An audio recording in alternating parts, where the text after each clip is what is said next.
Channel cursed whispers के तमाम मुअज़्ज़ज़ नाज़रीन को अस्सलामु अलैकुम। ये वो जगह है जहां मैं आपके लिए खौफनाक कहानियां नरेट करता हूं। आज एक बार फिर मैं आप लोगों के लिए बहुत ही सनसनीखेज और खौफजदा कर देने वाली कहानियां लाया हूं, जिन्हें सुनकर आप ज़रूर लुत्फ़ अंदोज़ होंगे। लेकिन कहानियों का ये सिलसिला शुरू करने से पहले आपसे गुजारिश है कि एक बार आयतुल कुर्सी पढ़ लीजिए और हैंड फ्री लगा लें, क्योंकि आज की रात की कहानियों का माहौल बहुत ही डरावना होने वाला है। मेरा नाम साजिद है और मैं एक छोटे से गांव में पैदा हुआ और पला बढ़ा। हमारी जिंदगी बहुत सादा और मेहनत से भरपूर थी। खेतों में काम करना, जानवरों का ख्याल रखना और रोजमर्रा की जिंदगी के मसाइल से निमटना, ये सब हमारा मामूल था। मैं एक मेहनती इंसान था और मेरी बीवी ज़बैदा हमेशा मेरा साथ देती थी। हमारे दो बच्चे थे, फैसल और ज़ैनब। फैसल ने मैट्रिक का इम्तहान पास कर लिया था और कॉलेज जाने का ख्वाब देखता था, जबकि ज़ैनब अभी स्कूल की तालिबा थी। हमारी ख्वाहिश थी कि उन्हें बेहतर तालीम दिलाई जाए, लेकिन गांव में ये सब नामुमकिन था। हमारी जिंदगी में एक दिन ऐसा आया जब मैंने सोचा कि हमें रावलपिंडी जाना चाहिए। वहां रोजगार के मौके ज्यादा है और बच्चों की तालीम भी बेहतर तरीके से हो सकेगी। ये फैसला करना मुश्किल था, क्योंकि हम गांव से बंधे हुए थे। मेरे वालिद, मेरी जमीन, मेरे दोस्त, सब कुछ वहीं था। लेकिन अपने बच्चों के मुस्तकबिल के लिए मैंने अपने दिल को मजबूत किया और ज़बैदा के साथ रावलपिंडी मुंतकिल होने का फैसला किया। मैंने अपने एक दोस्त से जो रावलपिंडी में रहता था बात की और उसे कहा कि वो हमारे लिए एक बड़ा सा घर किराए पर ले ले।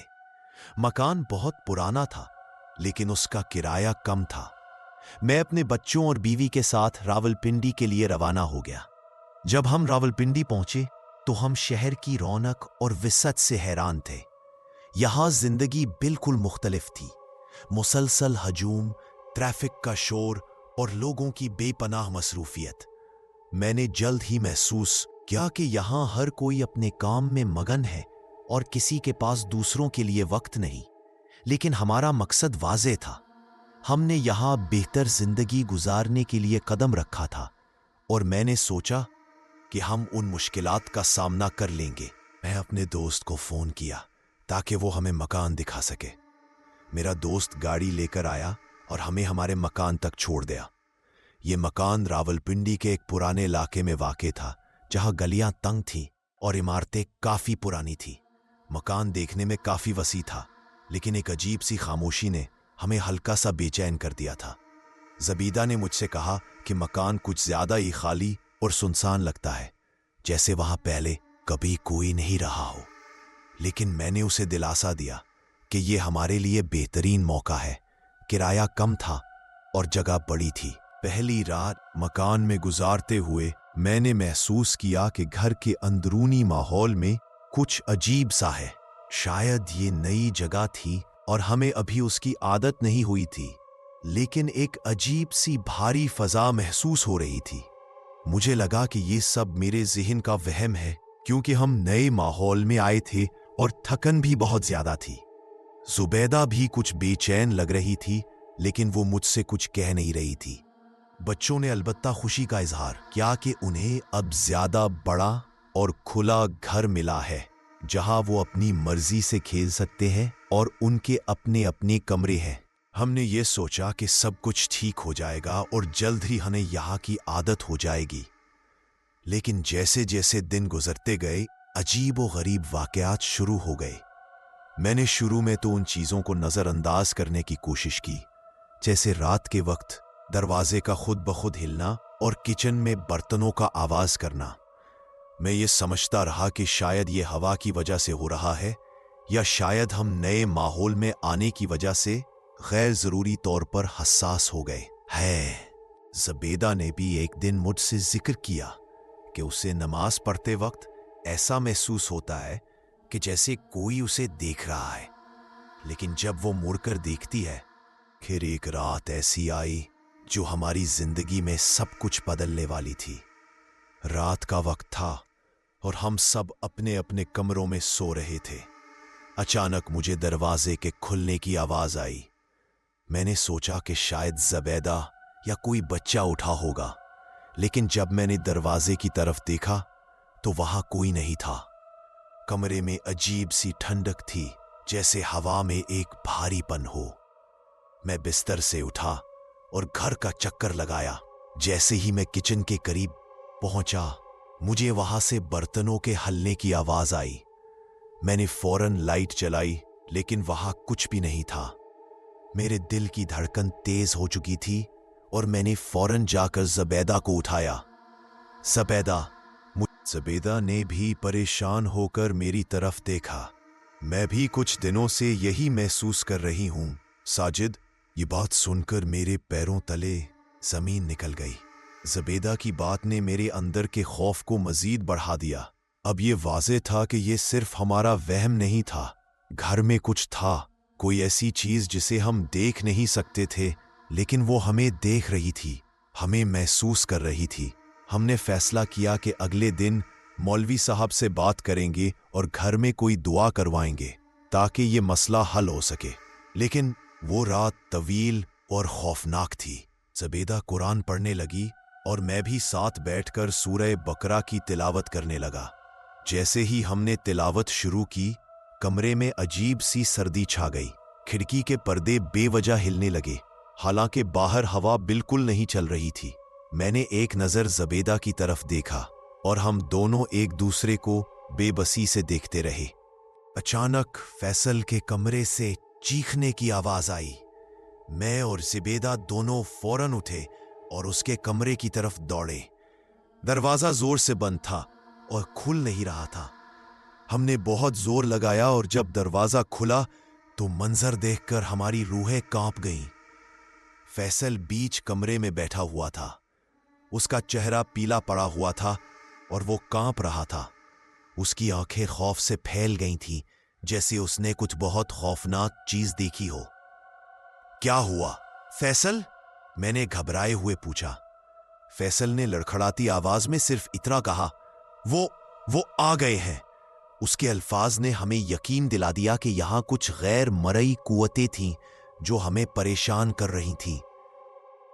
अगले दिन मैं मौलवी साहब के पास गया और उन्हें पूरी सूरत हाल बताई। उन्होंने कहा कि ये मकान पुराने वक्त से ही बदनाम था, लेकिन लोगों ने इसकी हकीकत को नजरअंदाज किया हुआ था। मौलवी साहब ने कहा कि जिन्नात का साया इस मकान पर है और ये किसी आम दुआ से ठीक नहीं होगा। हमें ये जगह छोड़ देनी चाहिए।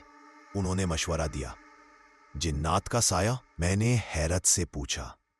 मौलवी साहब ने असबात में सर हिलाया और कहा, बाज जगहें ऐसी होती हैं जहां जिन्नात बसेरा करते हैं। ये मकान उनमें से एक है। यहां रहना आपके लिए खतरनाक हो सकता है। बेहतर यही है कि आप इस जगह को फौरन छोड़ दें। मैं मौलवी साहब की बातें सुनकर परेशान हो गया था।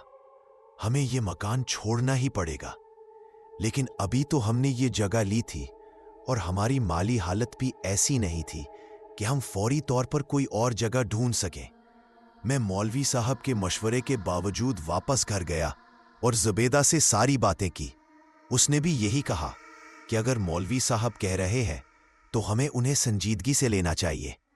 लेकिन जब मैंने ये फैसला किया कि मकान छोड़ने की तैयारी करेंगे, उसी रात घर में खौफनाक वाकयात का आगाज हुआ। रात का वक्त था और हम सब अपने कमरों में मौजूद थे। ज़बैदा हस्बे मामूल बच्चों को सुला चुकी थी और खुद भी आराम के लिए लेट गई थी, लेकिन मुझे नींद नहीं आ रही थी। घर की फजा में एक अजीब सा बोझ महसूस हो रहा था। ऐसा लग रहा था जैसे कमरे की दीवारें मुझ पर तंग होती जा रही हैं। अचानक कमरे का दरवाजा जोर जोर से हिलने लगा। मैं फौरन उठा और दरवाजे की तरफ लपका, लेकिन दरवाजा खुद ब खुद खुल गया और वहां कोई नजर नहीं आया। मेरे दिल की धड़कन तेज हो गई थी। जैसे ही मैं पलटकर पीछे देखा, कमरे के कोने में एक साया नजर आया। मेरी सांस रुक गई। वो साया वाज़ेह था, लंबा, स्याह और सुर्ख आंखों वाला। वो मेरी तरफ आहिस्ता आहिस्ता बढ़ रहा था।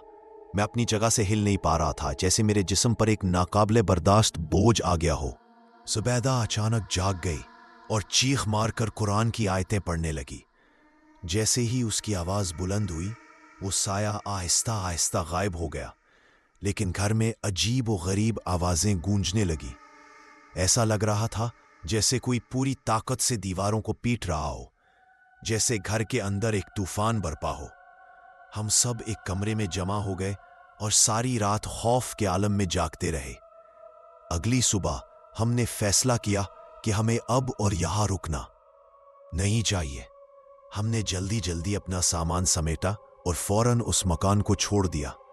जब हम मकान के दरवाजे से बाहर निकले तो मुझे ऐसा लगा जैसे कोई हमें दरवाजे के पीछे से देख रहा हो, जैसे किसी ने हमें जाने दिया हो लेकिन मुकम्मल तौर पर हमें अपने कब्जे से आज़ाद न किया हो। हमने वो मकान छोड़ दिया, लेकिन उस मकान की यादें आज भी हमारे साथ हैं।